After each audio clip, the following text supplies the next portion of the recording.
Game of Thrones wrapped up its thrilling first season in grand style.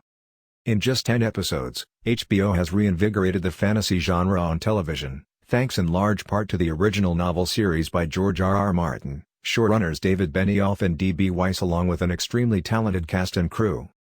Every episode of the season 1 to choose our picks for the top 10 epic moments from the first year of Game of Thrones.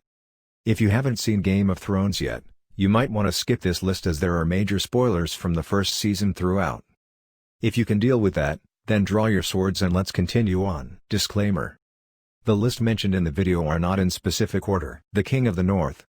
As Robb Stark, Richard Madden, pointed out, one victory does not make an army into conquerors.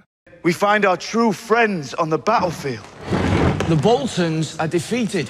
But it did help make a young man into a king.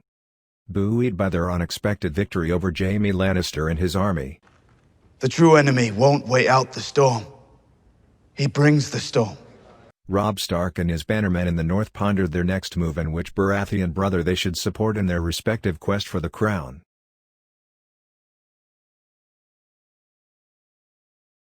Your son was butchered at the Red Wedding, Lord Manderley.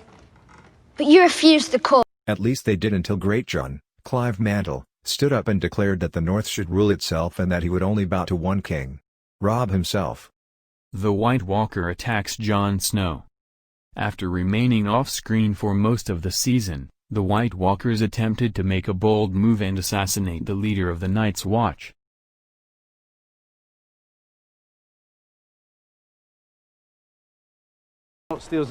One lot steals a goat from another lot, before you know it, they're ripping each other to pieces. For Jon Snow, Kit Harington, this probably couldn't have come at a better time. With his father accused of treason and his own standing within the Watch also in question, Jon needed some way to prove himself. Children. It's a good thing we're not children. You want to run away south, run away. Of course they will. Not that the Walker made things easy on him. Even after Jon stabbed the Walker multiple times, the undead man rose again and pursued him. Thanks to his impromptu use of a lantern to burn the Walker, Jon survived and earned a new respect from the men on the wall. In the seasons to come, Jon Snow may become one of the main heroes on this show. If so, his path to greatness started here. Tyrion's confession. Accused of conspiring to murder Bran Stark, Tyrion is imprisoned by Catelyn's sister at the Eyrie. Man, I confess it. My crimes and sins are beyond count. Where do I begin, my lords and ladies? I am a vile... He decides to confess his crimes in front of the lords, ladies and knights of the Vale. Oh, the one-eyed snake. I skinned my sausage. I made the bald man cry. Into the turtle stew, which I do believe my sister ate. At least I hope she did. Ned's last words to Jon. The last time Jon sees Ned Stark, he asks about his mother. My name.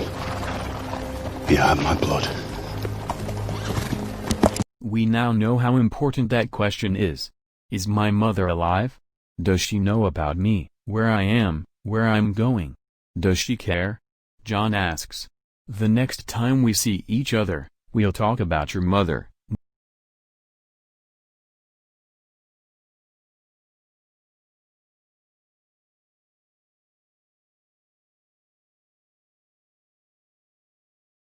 Heart to heart. Mark Addy's performance as the drunken King Robert Baratheon provided some of the show's biggest laughs and memes. We've been sitting here for days. Once. Why not? At first, just saying her name, even in private. What was she like? This conversation was not lifted from the books. Robert and Cersei discuss the hilarious fact that their bitter and resentful marriage is all that's holding the realm together. Cersei says she loved him for some time before giving up on the relationship. He admits it could never have worked. This scene is arguably the greatest addition the showmakers have contributed to George R.R. Martin's story. It adds so much depth to both characters. A good call goes to war. At times, it was difficult to see if Jason Momoa was up to the task of playing Khal Drogo, as his character was largely silent in the early episodes.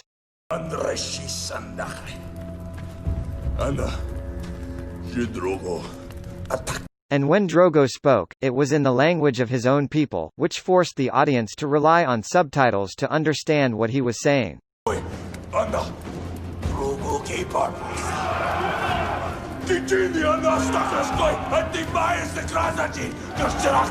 But when his wife, Daenerys, was threatened by an assassin sent by Varys Conleith Hill and the rest of King Robert's small council, Drogo made a riveting speech in which he promised to bring his Dothraki horde across the Narrow Sea and reclaim the Iron Throne for his son. The last stand of Syrio Forel.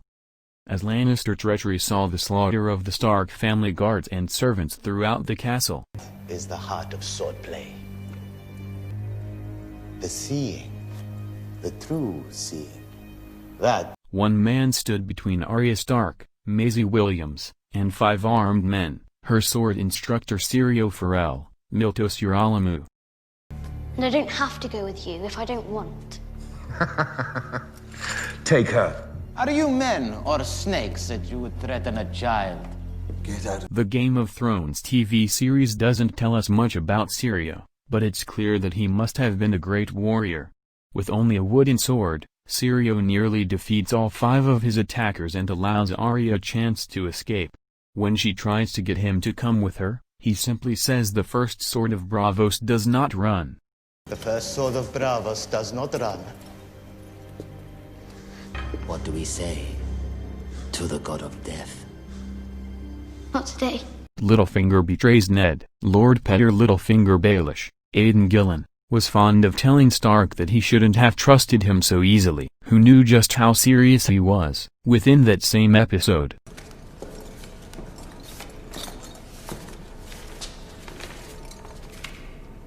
Lord Eddard Stark is herein named Protector of the Realm. Littlefinger monologued at length about how he pretended to be taken in by Ned's words and was preparing to strike at the most opportune moment. It couldn't have come at a more pivotal time for Ned, as he needed Littlefinger's help securing the loyalty of the City Watch and preventing Joffrey, Jack Gleeson, from seizing power. Kill him! Kill all of them, I command it! Commander! Take the Queen and her children into custody. I did warn you not to trust me. The execution of Ned Stark. We all remember this scene, because it's the one that really got most of us hooked on Game of Thrones. Stark, Lord of Winterfell, and Hand of the King, I come before you to confess my treason in the sight of gods and men. I betrayed the faith of my king. Proving no character was safe. Readers of George R.R. Martin's original Game of Thrones novel knew that this moment was coming, and for the most part, they did a remarkable job of not spoiling it for the general audience. In countless Hollywood films, My mother wishes me to let Lord Eddard join the Night's Watch. Stripped of all titles and powers, he would serve the realm in permanent exile. And my lady Sansa. The hero gets a last-minute reprieve or a rescue, but not Ned Stark. As Queen Cersei once said, when you play the Game of Thrones, you win or you die. More than any other scene in the entire season, Ned's death served notice that no one is safe in this world.